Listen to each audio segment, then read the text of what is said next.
दोस्तों, ईरान और इजराइल के बीच में जो युद्ध हुआ उसमें पता है सबसे महत्वपूर्ण बात क्या रही? सबसे महत्वपूर्ण बात यह रही कि अमेरिका का घमंड, जो उसका गुब्बारा था, उस गुब्बारे को ईरान ने फोड़ दिया। गुब्बारा इस बात का कि अमेरिका पर कोई हमला नहीं कर सकता, गुब्बारा इस बात का कि इजराइल पर कोई हमला नहीं कर सकता, बहुत ताकतवर है, आयरन डोम बहुत ताकतवर है, वो सारे के सारे गुब्बारों को फोड़ दिया और पूरा का पूरा जो नेटो कंट्रीज हैं उनका घमंड एक तरीके से ईरान ने चकनाचूर कर दिया। और ऐसा चकनाचूर किया कि अब इनको बात करते बन नहीं रहा है, अपनी बात में ही फंसते हुए नजर आ रहे हैं। आज के इस वीडियो में कुछ बहुत इंपॉर्टेंट बातें बताने वाला हूं। सबसे पहले, ईरान से मार खाने के बाद अब इजराइल जो है लेबनान से मार खाएगा। कैसे मार खाएगा, किस तरीके से मार खाने वाला काम कर रहा है, वो तस्वीरें मैं आपको दिखाऊंगा और साथ में आपको बताऊंगा अमेरिका की वो गीदड़ भभकी और उसको लेकर के अयातुल्लाह अली खामनेई ने क्या कुछ कहा है, वो भी बयान आपको दिखलाने की कोशिश करूंगा। और साथ में हिजबुल्लाह ने किस तरीके से अमेरिका को और इजराइल को कड़ी चेतावनी दे दी है। हिजबुल्लाह किस तरीके से अब अमेरिका के लिए और इजराइल के लिए पहले से ज़्यादा खतरनाक हो चला है, वो तस्वीरें, वो बयान, तमाम सारी तस्वीरें आपको मैं दिखाने की कोशिश करूंगा। और साथ में एक ऐसी खबर जिसको लेकर के अमेरिका और इजराइल दोनों हैरान परेशान हैं, जिसके लिए कथित तौर पर दावा किया गया कि इसलिए अमेरिका और इजराइल ने ईरान पर हमला किया, उसका 400 किलो यूरेनियम और उसका जो परमाणु कार्यक्रम है। अब अमेरिकी सकते में है कि आखिर ईरान का जो 400 किलो यूरेनियम था वो चला कहाँ गया। वो तस्वीरें भी बताऊंगा, दिखाऊंगा। और साथ में ट्रंप की गीदड़ भभकी, उसी ट्रंप की गीदड़ भभकी जो ये दावा कर रहा है कि उसने ईरान की तीनों परमाणु साइट्स को तबाह कर दिया, लेकिन उसी के यहाँ के न्यूज़ चैनल CNN ने उसको धता बता दिया, उसके बयान को झूठा करार दे दिया और बौखलाया ऐसा कि उसकी पत्रकार को कुत्ते की तरह बाहर फेंकने की धमकी देने लगा। आप ये सोचिए, ट्रंप की नीचता का आप ये देखिए कि एक राष्ट्रपति, अमेरिका का राष्ट्रपति, पंचायत प्रमुख और ग्राम प्रधान के जैसी दो कौड़ी की वाहियात बातें कर रहा है, उससे उस लेवल से भी नीचे गिर करके बातें कर रहा है, वो भी आपको बताने की कोशिश करूंगा। और साथ में ऑयल की धमकी देने वाले डोनाल्ड ट्रंप को किस तरीके से चाइना हैसियत बताने की कोशिश कर रहा है, वो तमाम सारी तस्वीरें आपको दिखाऊंगा, बताऊंगा दोस्तों। और साथ में आखिर में बताऊंगा कि भारत के लिए एक और बड़ा परेशानी, ना सिर्फ भारत के लिए बल्कि सबसे बड़ी परेशानी प्रधानमंत्री नरेंद्र मोदी और भारत सरकार के लिए क्या है, ये मैं आपको दिखाने और बताने की कोशिश करूंगा। लेकिन सबसे पहले ये तस्वीरें देखिए, आप ये वीडियो आप देखिए। ये दरअसल इजरायली, होता नहीं है कुत्ते की पूंछ कभी सीधी नहीं हो सकती, तो इजरायलियों की पूंछ कभी सीधी नहीं हो सकती। देखिए जरा, ये वो इजरायली हैं जिन्होंने अभी अभी ईरान से लात खाई है और अब ये लेबनान पर हमला कर रहे हैं। ये देखिए जरा, ये सीज फायर के बाद इजराइल ने दक्षिणी लेबनान पर हमला किया, ये उसकी तस्वीरें हैं दोस्तों। अभी आप तमाम सारे लोग कह रहे, लिख रहे हैं कि ईरान से मार खा करके इसका पेट नहीं भरा तो अब ये लेबनान से भिड़ने चल दिया। और उसी को लेकर के आप समझिए कि लेबनान पर हमले का सीधा सीधा मतलब है कि अब अमेरिका एक बार फिर से मार खाएगा इजराइल के चक्कर में। दोस्तों ये तस्वीरें देखिए सबसे पहले। या अल्लाह,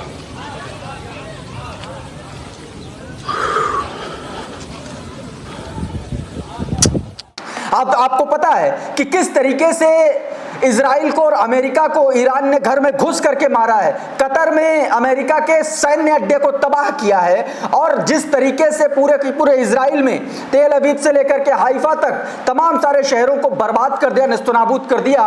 और अब एक बार कायदे से खड़ा नहीं हो पा रहा, दूसरी बार फिर इसने जो है हमला कर दिया। इससे एक बात और दोस्तों साबित होती है, बात यह कि दरअसल इजराइल एकमात्र ऐसा देश है, इजराइल और अमेरिका जैसे जो देश हैं, वो उनका युद्ध लड़ना, दूसरे देशों को दबाना उनका एक शगल है। युद्ध लड़ने से ही उनकी इकोनॉमी चलती है और शायद यही वजह है कि ईरान के बाद अब एक बार फिर से मार खाने के लिए तैयार है ये लेबनान से, और इसीलिए इसने दक्षिणी लेबनान पर कब्जा किया। ये तो एक तस्वीर थी। दूसरी तस्वीर भी आप देखिए, ये देखिए आप इस वीडियो में आप देखिए कि धुएं का गुबार कैसे उठ रहा है और किस तरीके से यहाँ पर हमला करने की कोशिश की गई है दक्षिणी लेबनान पर। ये तस्वीरें आप देखिए। सीधे तौर पर प्रेस टीवी के हवाले से ये खबर है जिसमें लिखा गया है the US backed Israeli war planes launch heavy air strike on Ali al Tahr area in southern Lebanon. सीधे तौर पर दक्षिणी लेबनान के नबेतिया अल फौका इलाके में ये एक्शन लिया गया है। ये इजराइल ने एयर स्ट्राइक की है। इसके विजुअल आप सीधे तौर पर दोस्तों देख पा रहे हैं। इन तस्वीरों में आप देखिए कि किस तरीके से कितना ज़बरदस्त हमला इजराइल ने इसमें किया है।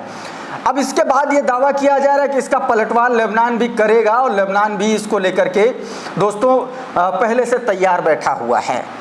तो दोस्तों जो मैंने आपको बताया कि किस तरीके से इजराइल सुधरने का नाम नहीं ले रहा है, उधर एक और खबर सामने आई। खबर आई अयातुल्लाह अली खामनेई का, ईरान के जो सुप्रीम लीडर हैं, उनका एक बयान। उन्होंने अपने बयान में कहा इजराइल को बचाने के लिए अमेरिका बीच में आया, मगर अमेरिका नहीं आता तो इजराइल पूरी तरीके से ख़त्म हो जाता। एक बार फिर से अयातुल्लाह अली खामनेई ने यह बात साफ कर दी है कि अगर इजराइल के पास अमेरिका की बैकिंग नहीं होती तो इजराइल का नामो निशान ईरान इस बार नक्शे से मिटा देता। और वो हमने और आपने सब ने वो तस्वीरें देखी, वो हमले देखे हैं जिस तरीके से ईरानी मिसाइलों ने इजराइल को तबाह कर दिया है और उसको अपने झंडों से या अपनी इमारतों को ढकने की नौबत आन पड़ी है। दोस्तों सीधे तौर पर आप ये समझ लीजिए कि पूरा का पूरा मामला जो है एक तरीके से एक्सपोज हो गया है।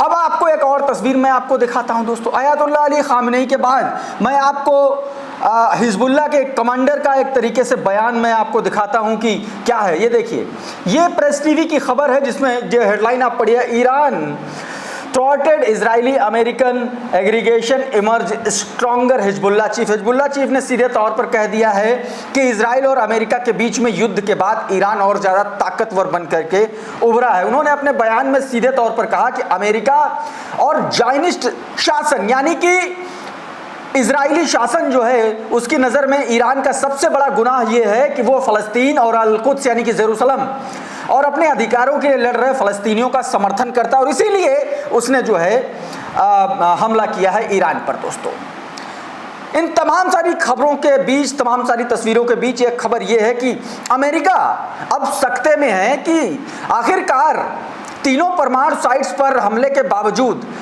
ईरान ने अपना यूरेनियम बचा कैसे लिया। दरअसल ये खबर देखिए, IND24 की खबर है। ईरान का 400 केजी यूरेनियम दुनिया के लिए रहस्य बना और अमेरिकी डोनाल्ड ट्रंप ने बताया था कि ये तबाह हो गया, लेकिन इस बीच ये बताया जा रहा है कि 400 किलो यूरेनियम पहले ही हटा लिया गया था। दोस्तों ये खबर इसलिए बहुत इंपॉर्टेंट है क्योंकि अमेरिकी खुफिया एजेंसियों के हवाले से भी ये भी कहा जा रहा है, वो सख्ते में है कि आखिर ये हुआ तो हुआ कैसे। लेकिन न्यूयॉर्क टाइम्स की खबर ने, माफ़ कीजिएगा, CNN की पत्रकार ने जो है इन्वेस्टिगेटिव रिपोर्ट की, उसमें सीधे तौर पर दावा किया गया कि दरअसल नतांज समेत जो तीनों न्यूक्लियर साइट हैं उनमें जो अमेरिकी B-2 बॉम्बर्स, स्टेल्थ बॉम्बर्स ने जो एक तरीके से हमला किया उन साइट्स पर, उसका कोई नुकसान हुआ नहीं और उसने उससे पहले ही, उस हमले से पहले ही वहाँ से यूरेनियम जो है वो हटा लिया गया था।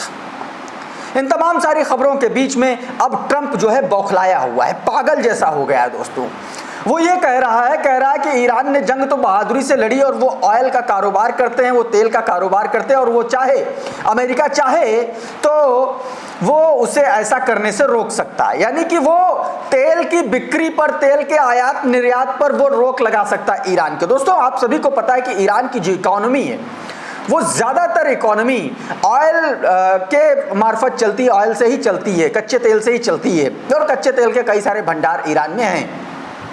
लेकिन ये भी सच बात है कि ईरान पर पिछले 20-25 साल से अमेरिका और यूरोपियन यूनियंस और तमाम सारे नेटो कंट्रीज़ ने तमाम सारे सैंक्शंस लगा रखे हैं, तमाम सारी रोक लगा रखी हैं और उसके बावजूद ईरान बहादुरी से आगे बढ़ता हुआ, सबसे तेजी से बढ़ता हुआ देश नजर आ रहा है।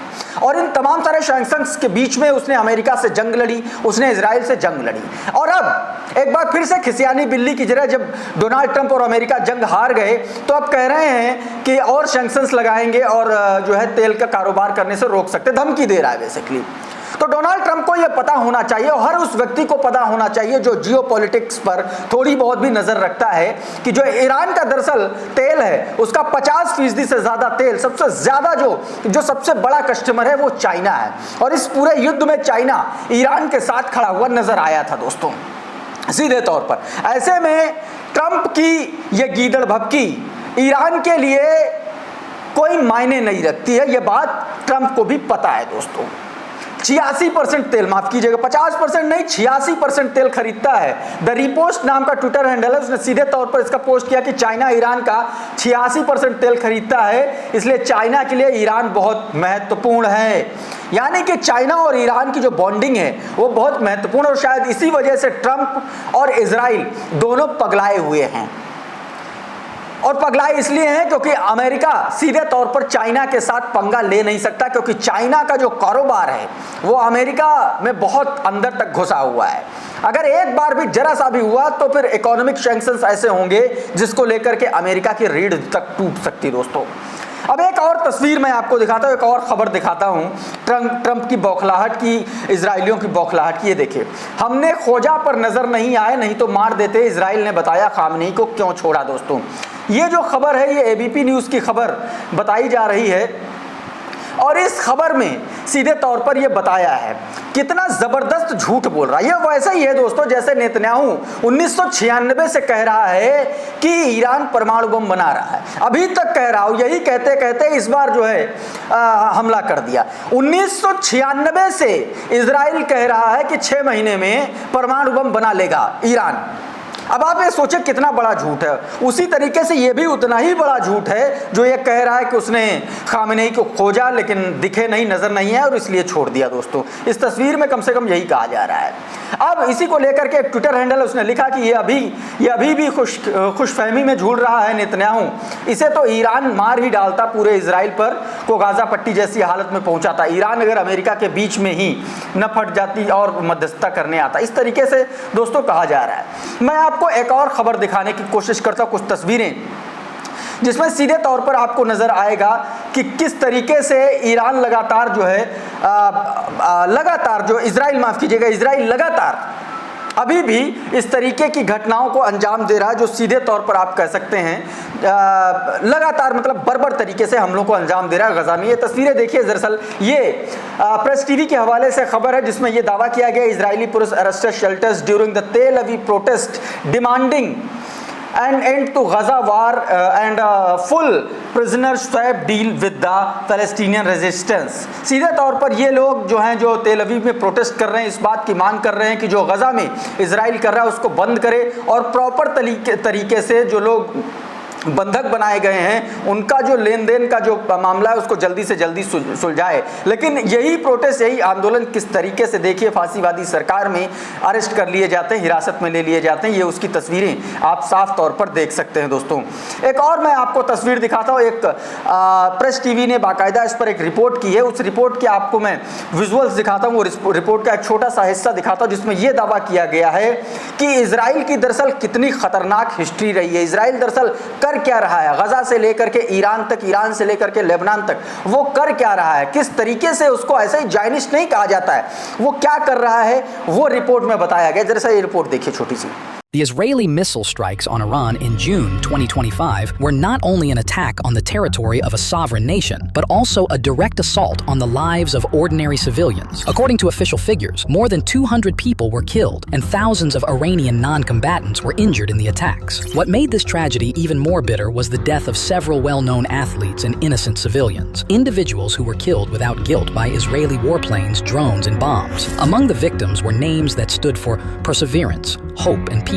Amirali Amini, a promising young Taekwondo athlete, Nilufar Galavant, a respected Pilates instructor, and Parsa Mansour, a rising star in paddle tennis. These are just some of the 15 athletes whose lives were cut short by Israeli missile blasts at the time this video was produced. This is not the first time Israel has targeted athletes. The history of sports, especially the Olympics, has repeatedly witnessed the brutal killing of Palestinian athletes by Israel time and again. Consider the following names. Nagam Abu Samra, an international karate champion and expected representative for Palestine at the 2024 Summer Olympics, was killed in an Israeli airstrike on her home in the Nuseirat refugee camp. तो दोस्तों इस report में सीधे तौर पर बताया गया है कि किस तरीके से इजराइल की जो हिस्ट्री है वो कितनी खतरनाक है दोस्तों। और अब आपको एक और तस्वीर दिखाता हूं, अब्बास अरागची का एक बयान जिसमें उन्होंने सीधे तौर पर दावा किया कि अरागची ने यह दावा किया कि सीधे तौर पर अमेरिका ने इजराइल पर, माफ़ कीजिएगा, ईरान पर हमला करके परमाणु अप्रसार संधि यानी कि एनपीटी का सीधे तौर पर उल्लंघन किया और उसको बड़ा झटका पहुंचाया। इससे पहले आप देखिए कि यूएनएससी की बैठक में रशिया ने किस तरीके से इजराइल को एक्सपोज किया कि आखिर ये यूएनएससी की बैठक में कर क्या रहा है, जबकि इजराइल जो है वो एनपीटी का सदस्य भी नहीं है, और उस पर दबाव बनाया कि इसको सदस्यता में शामिल किया जाना चाहिए दोस्तों। लेकिन दोस्तों एक बड़ी खबर यह है कि इटालियन मार्केट में जब इजरायली प्रोडक्ट का पूरी तरीके से बहिष्कार कर दिया गया है दोस्तों, और इसको लेकर के अब ये कहा जा रहा है कि तमाम सारे जो प्रोडक्ट्स हैं उनको सीधे तौर पर मार्केट से हटा दिया गया है, और इसको लेकर के इसका दावा ये भी किया जा रहा है, इसके पीछे का कारण ये भी बताया जा रहा है कि इटली ने सीधे तौर पर ईरान का समर्थन किया है दोस्तों। दूसरी तरफ दोस्तों एक और तस्वीर भारत से जुड़ी हुई दोस्तों, ये तस्वीरें देखिए, ये तस्वीरें कैलाश मानसरोवर की तस्वीरें हैं जहां पर पर्यटक पहुंचे हुए हैं। इसमें तमाम सारे इंडियन पर्यटक हैं, तमाम सारे लोग हैं दोस्तों। इन तस्वीरों में आप साफ तौर पर देख सकते हैं, और इसमें भारत में चीनी राजदूत ने देखिए क्या लिखा है ट्वीट में, please to know that the first batch of the pilgrims has arrived at the lake Mapam Yumco, यानी कि Mansarovar in Xizang autonomous region China. सीधे तौर पर यह दावा कर दिया कि मानसरोवर जो है चाइना का हिस्सा है। इस पर भारत की सरकार, मोदी सरकार एकदम मुंह में दही जमाए बैठी है, कोई जवाब नहीं दे रही है। ठीक उसी तरीके से जिस तरीके से वो ट्रंप के दावों को नहीं खारिज कर रही, उसी तरीके से ये चीनी राजदूत के भी दावों को नहीं खारिज कर रही है। विक्रम ने इसी पोस्ट को कोट करते हुए लिखा कि ये चीनी राजदूत हमारे मानसरोवर को चीन का हिस्सा क्यों बता रहा है, इस पर भारत सरकार खंडन करेगी क्या, सवाल पूछा जा रहा है। ये बेहद गंभीर मामला है दोस्तों। तो अभी के वीडियो में दोस्तों इतना ही। बहुत बहुत शुक्रिया, बहुत बहुत धन्यवाद। आप जुड़े रहिए द लाइव टीवी के साथ। नमस्कार।